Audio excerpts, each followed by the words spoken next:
Mga kayamya, mabuti na lang pro-life tayo guys. At syempre, dahil wala nga tayong pamhulog ngayon guys at tayo ay kulang pa yung ating sinasahod, kaya nag-withdraw ulit tayo guys from equity natin mga kayamya. Meron tayong 32,000.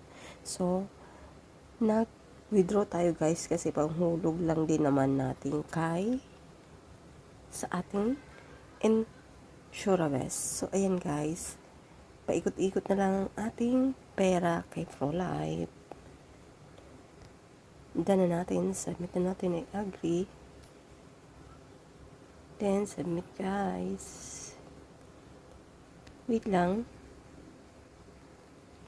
Kailangan i-check, double check.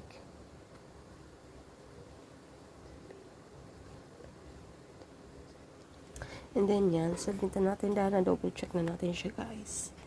So, syempre, makakatamak tayo ng ating OTP mga kayamyam.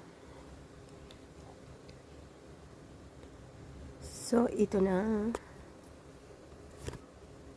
Syempre, enter natin ang ating OTP na padala ni ProLife.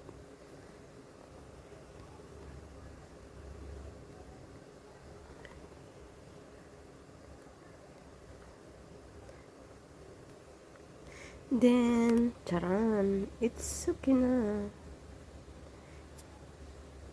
Then, ayan na nga mga kayamyam. Okay na guys, successful na ulit ang ating partial withdrawal guys kay ProLife na ipanghulog rin naman natin. So, ayan. Ganito lang ginagawa ko guys kasi nga kulang na kulang yung ating sinasahod mga kayamyam. So, ayan. Pinapaikot-ikot na lang natin yung ating insurabes para hindi ma-close yung ating account at higit sa lahat, kumikita pa rin ang ating investment kay ProLife. O, ayan na guys. So, ayan ang kagandahan na meron kang insurabes. Hindi lang insurance, dapat may investment ka rin. Kaya dapat bold ang kunin mo kapag ikaw ay kumukuha ng insurance. Kailangan insurabes. So, dito ka na kay ProLife guys.